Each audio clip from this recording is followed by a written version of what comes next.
자, 우리나라도 횡재세를 도입해야 된다라고 해서 여기저기서 떠들썩합니다. 이런 횡재세라는 게 어떤 건지 간단하게 체크를 한번 해볼게요. 횡재라고 하는 사전적인 의미를 보면요, 뜻밖의 재물을 얻는다라는 뜻인데요. 도대체 누가 뜻밖의 재물을 얻었는지 보면요, 우리나라 정유사입니다. 우리나라 정유사의 올해 1분기에 영업이익을 보면요, 사상 최대 흑자를 기록했다고 해요. SK이노베이션, GS칼텍스, S오일, 현대오일뱅크의 1월부터 3월까지 벌어들인 영업이익이 4조 7천억 이상 벌었다고 합니다. 우리 소비자들은 리터당 2,000원이 넘는 고유가 때문에 힘들어 하는데, 이런 정유사들은 최대 호황을 누리고 있다. 그러니까 정유사들 너네 고통 분담해라. 이게 기본적인 횡재세입니다.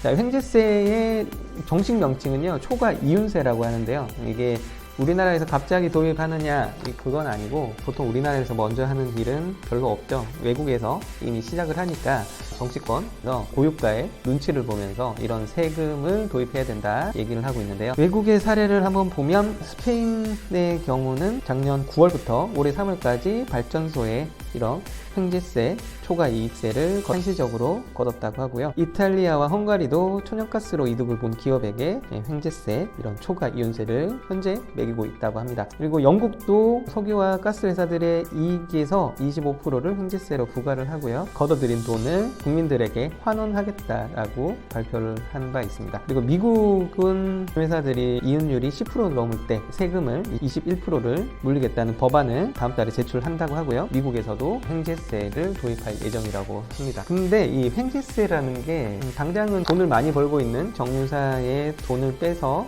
법만큼 일정 부분을 환원하겠다는 취지는 좋은데요, 현실적으로는 이게 좀 상당히 어렵다라는 부분도 있고요. 그리고 경제적인 상식 수준에서도 좀 맞지 않는다, 이런 얘기가 좀 커지고 있습니다. 자, 그 이유 중에 하나는 기본적으로 경제 시간에 배웠던 거 있잖아요. 수요와 공급에 따라서 가격이 형성이 된다. 그러면 공급은 적은데 수요가 더 많아졌다면 당연히 가격이 비싸지는 게 경제적인 관점에서는 정상이다 라고 볼 수도 있겠죠. 근데 기름값의 고공행진의 이유가 공급보다 수요가 더 많아졌다는 그런 이유도 있다고 해요. 단적으로 보면 5월에 기름값은 상당히 많이 올랐는데, 이 아이러니하게도 4월보다 5월에 우리나라에서 휘발유 기름 사용량이 43%나 늘었다는 뉴스도 있어요. 그 얘기는 기름값은 많이 올랐지만 수요도 훨씬 더 많이 급격하게 올라갔다는 거죠. 코로나가 끝나면서 야외 활동도 많이 하고 여행도 많이 다니면서 이렇게 기름을 많이 썼다라고 볼 수도 있겠죠. 그만큼 정유사 입장에서는 공급보다는 수요가 더 많아지다 보니까 현재 이런 기름값이 계속 올리더라도 판매가 잘 되고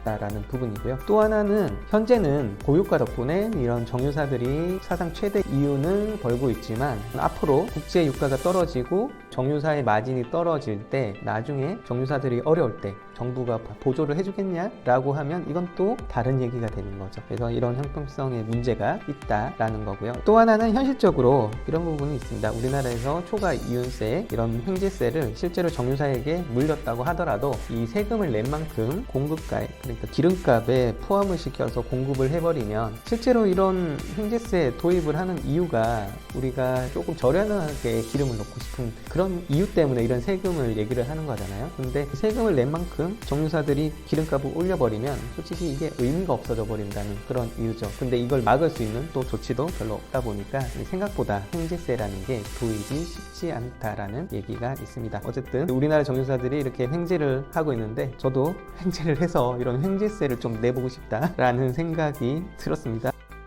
횡재세라는 얘기도 오가는 걸 보면 지금 현재 기름값 자체가 비정상적으로 비싸다 보니까 이런 얘기들이 오가는 것 같아요. 횡재세를 떠나서 빨리 국제 유가가 조금 안정화되고 우리나라 기름값도 좀 떨어졌으면 좋겠어요. 저 개인적으로도 카니발 경유차를 타고 있는데요, 얼마 전에 8만원 주유를 했는데 재작년 수준으로 보자면 거의 한 4만원에서 한 5만원치 정도 들어간 것 같으니까 주유해도 금방 다시 기름에 불이 들어오더라고요. 네, 오늘 이렇게 횡재세에 대해서 한번 체크를 해봤는데요, 최근에는 제가 외부 활동이 많아서 며칠 동안은 저희 채널 커뮤니티에 내용을 자주 못 올려드렸는데요, 시간 날 때마다 어떤 정보나 이런 이슈가 저희 채널 커뮤니티에 올려드릴 거니까요, 수시로 한번 체크해 보시면 더욱더 도움 되실 것 같습니다. 다음에 새로운 이슈나 정보가 나오면 다시 한번 체크해 볼게요.